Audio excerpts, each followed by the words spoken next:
Marvelicious Arcade.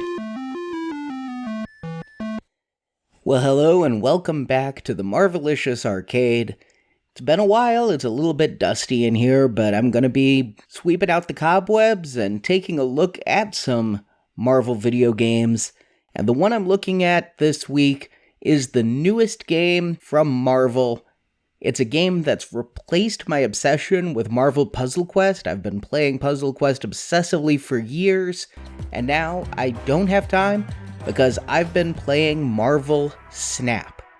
This game just launched on October 18th.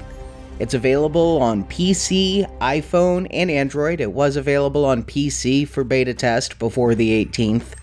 You might have seen an ad for this game. They released a really clever one that actually starred Sam Jackson as Nick Fury.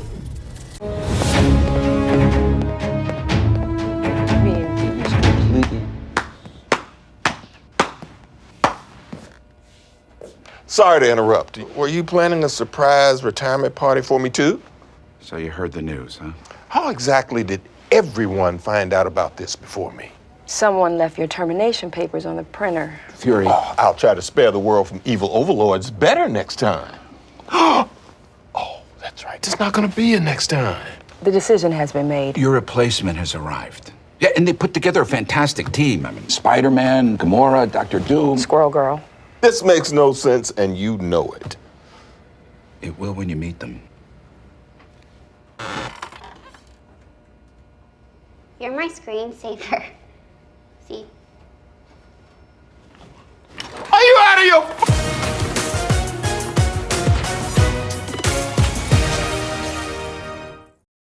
So what is Marvel Snap? It's a two-player card game. You're paired against another player online, and the game is a strategy game where you play against the other players, but it's also a card collecting game. So if you've played the Topps Collector app, where there are Marvel cards that you can collect in this Topps app, and some are variants and some are rarer to get than others, and you can trade for them and things, that's an app that you use just to collect the cards. But then, what do you do with the cards? How often are you logging into your iPad just to look through your pages of digital cards? I'm not a fan of digital collectibles. NFTs, not for me. But I do like games though. And so here with Marvel Snap, you've got 2 in 1. You entice me more to collect the cards because I can play with them, and you've got a fun game besides. The game is simple to play on the surface. Like I said, there's 2 players, there's 6 rounds, and the game goes fast. Most of the games I've played are under 5 minutes total.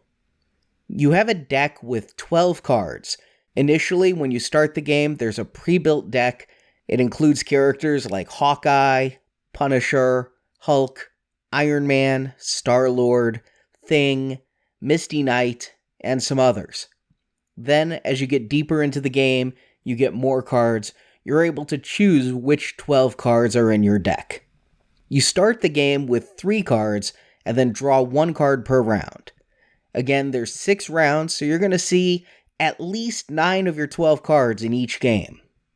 Now, each card has 2 attributes, power and energy. The power is how strong the card is in play. The energy is how much it's going to cost you to play that card. You get 1 energy for whatever turn it is. So on turn 4, you get 4 energy. On turn 6, you get 6 energy. And you play cards based on that energy. You pick the cards that have energy equal to or lower than the amount of energy you have to spend. And that energy is use it or lose it. If you don't play the cards up to every point of that energy, you don't get to collect the energy to keep going. You can't keep all your energy till turn 6 and just play a whole lot of behemoth cards. When you play your cards, you play them at one of 3 locations, and each location has bonuses or penalties. One location is revealed each turn, so you may play cards not knowing what'll happen. Some locations add turns to the game, some remove, some add power to each card, some lower power to each card, some are going to move your cards around, and some locations do absolutely nothing. In addition to power and energy, Mini cards have abilities, and there's a couple different types of abilities. There's on-reveal abilities that happen once the first time the card is played. For example, Scorpion's on-reveal, one of my favorites, he'll remove 1 power from each card in the opponent's hand. Squirrel Girl's on-reveal is she adds 1 squirrel card with 1 power each to each other location than where she's played. Then some cards have ongoing abilities, and those happen constantly throughout the game. For example, another one of my favorites, Devil Dinosaur, has an ongoing ability that adds 2 power for each card in your hand. Since it's ongoing, as you use cards and take them out of your hand, that power goes down, and as you draw cards from your deck, the power goes back up. Another one, Ebony Maw, has an ongoing ability that after you play his card, you can't play any more cards in that location. Abilities from cards can modify your powers, other cards' powers, card costs, and even add or remove power to locations where the card isn't played. For example, Mr. Fantastic's ongoing ability is to add 2 power to each location adjacent to him. So, a common place to play him is right in the middle, so you get +2 power on both the left and the right. The winner is the one who has more power in 2 out of the 3 locations after the final turn, which is usually turn 6. It's a 6-turn game, but as I said, certain things can modify. I've seen it be as low as 4, and I've seen it as high as 7. In the case of a tie, where each person is winning 1 area and the third area is tied, whoever's winning their area by the most power points wins. In the unlikely case, which I have had happen, that the lead is equal in both areas, then the entire game's a tie. So the best way to demonstrate this might be to walk you through as I play a game. I started an account on Steam for PC. I normally play on my iPhone, but I thought I'd start with some more basic cards that you'll actually be seeing if you decide to play this game. Here, my initial hand is 3 cards drawn, Quicksilver, Medusa, and Misty Knight, and then you see I drew Punisher. Turn 1 started, I draw 1 card. The 3 locations are there. 1 is revealed per turn. The one we have is Hellfire Club. Cards that cost 1 can't be played here. Now, I only have 1 energy, so I have to play a card that costs 1, or I don't play a card at all. I have 2. I have Misty Knight, who has no powers, but 2 power, or Quicksilver, also no powers, but 2 power. I'm going to quick play him before I run out of time. I'm playing him in the middle. Now, that is not revealed. I don't know what that location's going to do, so it's a little risky. Here we go. In the Crimson Cosmos, cards that cost 1, 2, or 3 can't be played there. Now, I played Quicksilver there before it was revealed, but I can't play any low-cost cards anymore in that area. It's turn 2. I have 2 energy. I can either play Misty Knight, who costs 1 energy, or now I can play Medusa, who has 2 energy. Medusa has a power that if she's in the middle location, her 2 power becomes 4. However, because of Crimson Cosmos, I can't play her there, so I'm going to play Misty Knight over here in the 3rd region, which I don't know what it is. And my opponent is matching me card for card. That's kind of funny. Oh, now this is fun. The 3rd location, Oscorp Tower. After turn 3, all cards here swap sides. Now, currently we're the same in there, but now that it's turn 3, I'm not going to put any more cards there because that would just mean I would lose them and be empowering Callan here, my opponent. I now have 3 cards I can play because I have 3 energy. Cyclops has 4 power, but no abilities. Medusa only costs 2. Again, as I talked about, Punisher costs 3 and gets an extra power for each opposing card. So if they play 2 cards, he'd be equal to Cyclops. I'm just going to go with Cyclops and go with that initial 4 power. And my opponent went with Punisher. So you see, Punisher had 2 power. Because I played a card, his Punisher has 3 power. And the more cards I play there, the Punisher will continue to go up. Turn 4, you saw that our Oscorp Tower, we played the exact same cards, so flipping sides didn't really have an effect. I have 4 energy to spend this turn. My 4 cost card is Thing with 6 power. Obviously, a powerful card to play when the score is 2-2 in most of the realms, so I think I'll use him in the Crimson Cosmos. Again, low-cost cards can't be played in the Crimson Cosmos, so this is the lowest cost card I can play there, and you have to win 2 of the areas, so I can't just focus on Hellfire Club where I'm tempted to put someone. The opponent played Medusa, which I talked about earlier, also played Star-Lord. Now, if I had gone with my instinct and played at the Hellfire Club, Star-Lord would have been power 5. If I play in the same area as Star-Lord, or if the opponent plays in the same area as Star-Lord on the same turn, Star-Lord gets 3 extra power. Turn 5, I have 5 energy. I have really 2 choices of cards. I have Iron Man here, whose power is 0, but his ongoing power is it will double the power at the location. So I could turn Crimson Cosmos to 16, I could turn Oscorp to 4, or Hellfire to 8. But Abomination has a straight 9 power, seems more worth it. I'm going to go play him at Oscorp Tower in the hopes that I can keep my lead at Crimson Cosmos and take the lead at Oscorp Tower. My opponent played Thing, so now I'm losing Hellfire Club pretty badly, but I'm winning Crimson Cosmos quite well and Oscorp Tower quite well. Now, I know that in these early cards is a Hulk, and he's worth 12, and that is literally a game changer. If my opponent here, Callan, plays a Hulk any place in these realms, I've lost. So, what do? I have 6 energy to spend. I have no high-powered cards, so I'm going to split it up a little bit. I'm going to put... I changed my mind. I'm going to double down on what I've got. I'm going to hope that my lead in Oscorp is enough, and that by doubling Crimson Cosmos, that lead is enough to keep me winning the game. Now, will the opponent play in one of those areas? Probably, because it's where they're losing. If I decided to take... Oh, they decided to play in Hellfire Club. That would have been a place I could have played to take over. There's the Hulk. So, he really won Hellfire Club, but I won the game. Because I have 16 in Crimson Cosmos, 11 in Oscorp Tower.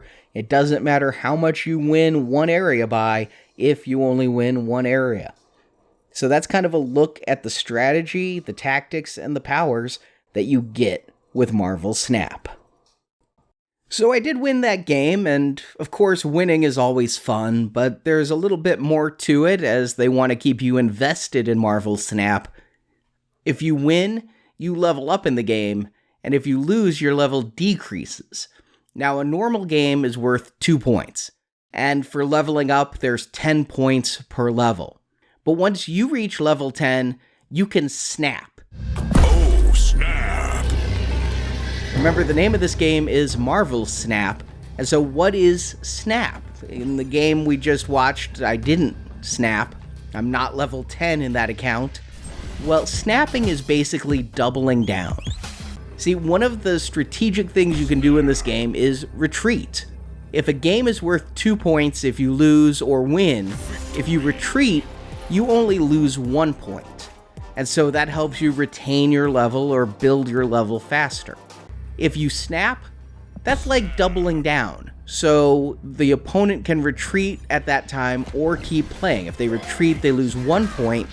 If they keep playing, then there's 2 points at risk or 4 at the end of the game. Now, both players can snap, and that means that the game can be worth up to 8 points. And if there's 10 per level, 8 points can really swing that pendulum.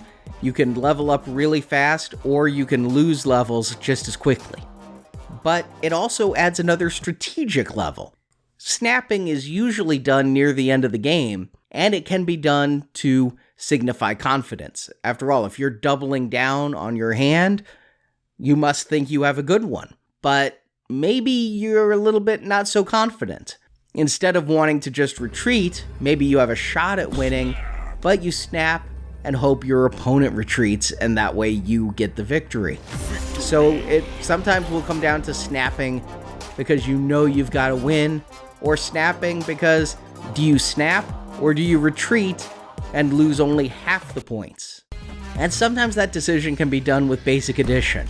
Sometimes I look at the areas, I look at the cards in my hand, and realize mathematically I can't win.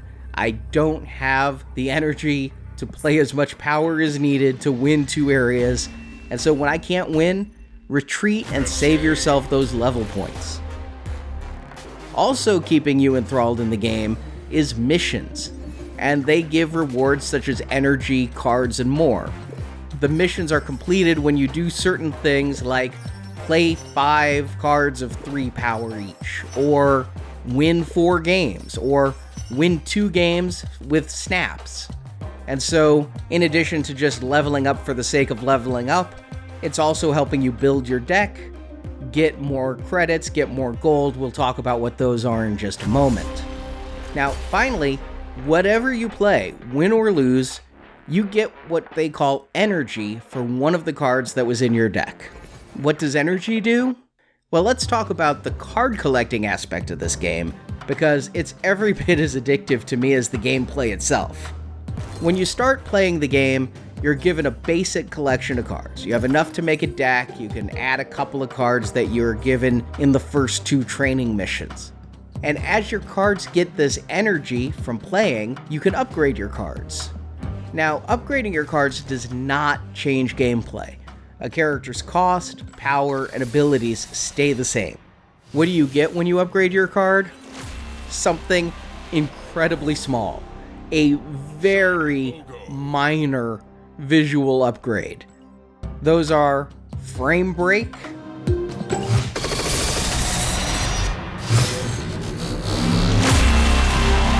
Frame break. 3D, but it's that fake 3D, like if you have Facebook 3D, a 2D photo, because they didn't actually make 3D art for these cards. 3D. Animated, where something in the card is moving, but sometimes I have to look really hard to figure out what's moving. A lot of times it's just in the background.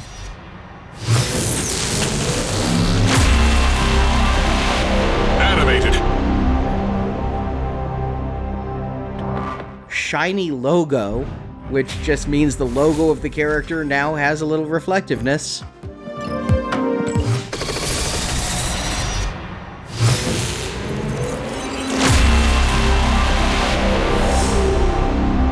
Shiny logo. Animated frame, meaning the frame around the character now has some light effects going on.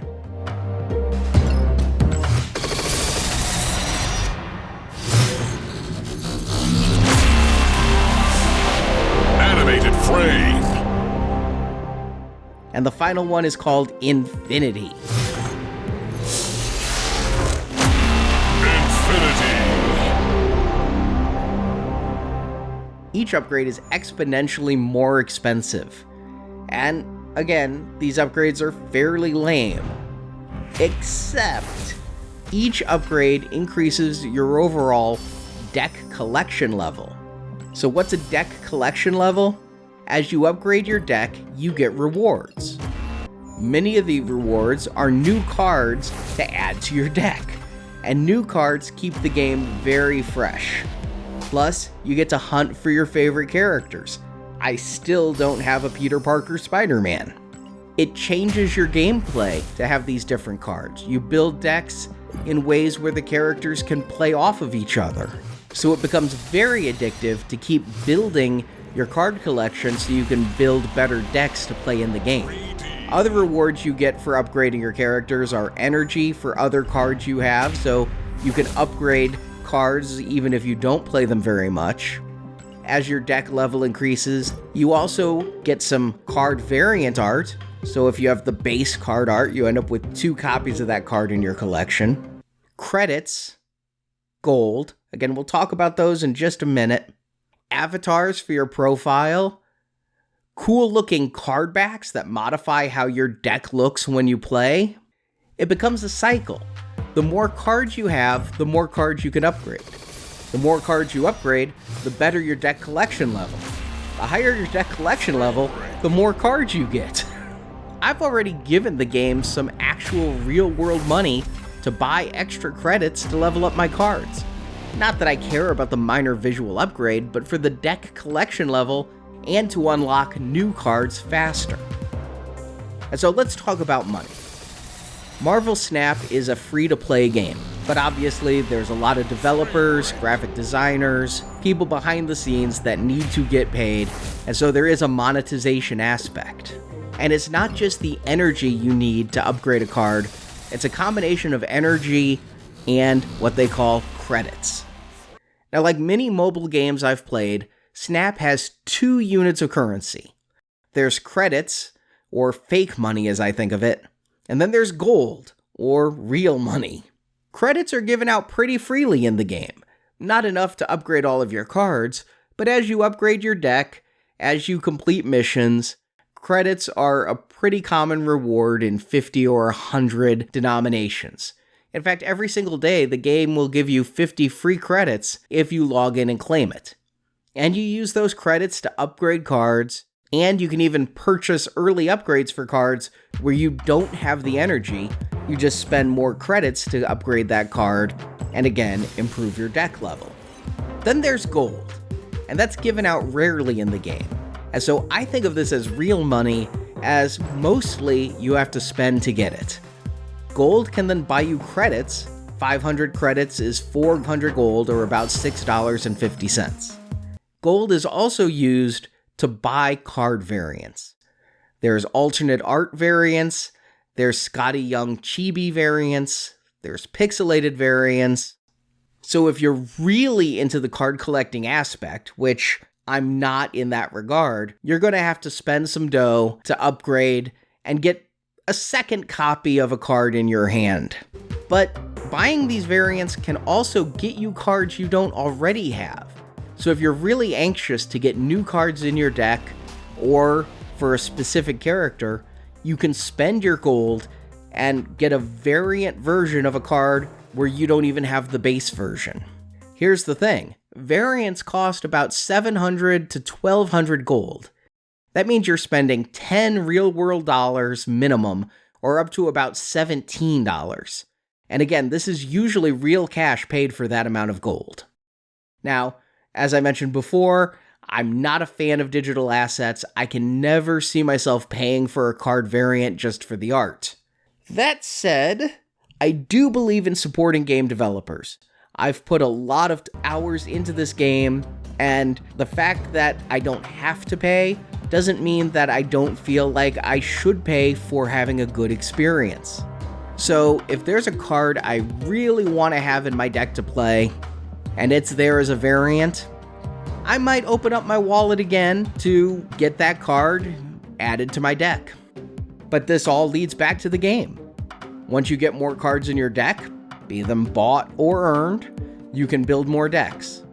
And as I mentioned before, that adds more strategy to the game. Cards can play off each other. For example, when you play Blade, Blade destroys a card in your deck. But if that card is Apocalypse, Apocalypse, when destroyed, comes back 4 power stronger. Likewise, there's a card I really like playing called the Infinite. It's a powerhouse card with 20 power for 6 energy cost. But there's a catch with him. You can't have played a card the turn before, so that means you're basically skipping turn 5 to play this Infinite on turn 6. But that kind of works well if you have Sunspot, who's a 1-cost character, and every time you have unused energy in a turn, it upgrades his power level. So if I skip turn 5, Sunspot's power goes up by 5, which is a significant jump. And you have to really balance the deck you're building. You have too many powerhouses and you have nothing to play during the early rounds. Too many low-level cards and you lack the wallop needed to win in the later rounds. I've built and modified a number of decks. I've found combinations that work well. I found cards that frustrate me with their power working against me. And then sometimes I realize I have in my deck cards I never use. One example of this is a character called Leech. Leech has a wonderful power. He will take away all powers of the cards your opponent has in his hand. I mean, that's tremendous. The problem is Leech costs 5 energy and only has 3 power. So that means you can really only play Leech turn 5 to get any benefit. That just means your opponent doesn't have any powers to use on turn 6, and it means you're playing a 3 power character when on turn 5 you could be playing a 9 power character, or in the case of Devil Dinosaur, a 13 power character. And so Leech got dropped out of my deck, and I replaced him with a different character that's working much better. And that adds to a sense of accomplishment. When my deck works together and wins regularly, I feel good, I'm winning, my level is increasing, my deck is growing, and it's just a hell of a lot of fun. So in conclusion, I think this game is great for a casual player or someone who really likes to go hardcore with card strategy. It's really addictive. Just in the past couple of days, Marjorie has gotten into the game and is as addicted to it as I am. There's lots of players online. I've never had a problem finding a match, even in the wee hours of the night and morning. The game seems to match either by player level or deck level, so the games I play are usually evenly matched. I'm not constantly blown away by a power player or their power deck, nor do I find myself going in and schooling noobs while I have a deck for level 46. And yeah, it's a great game for digital card collectors.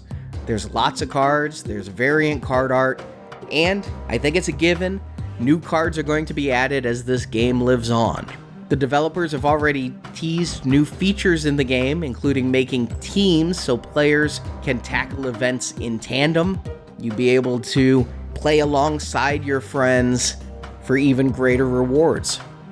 I really enjoy the game. I'm playing it in most free moments, I hate to admit, but hey, if this sounds interesting, I hope I get to play you in there.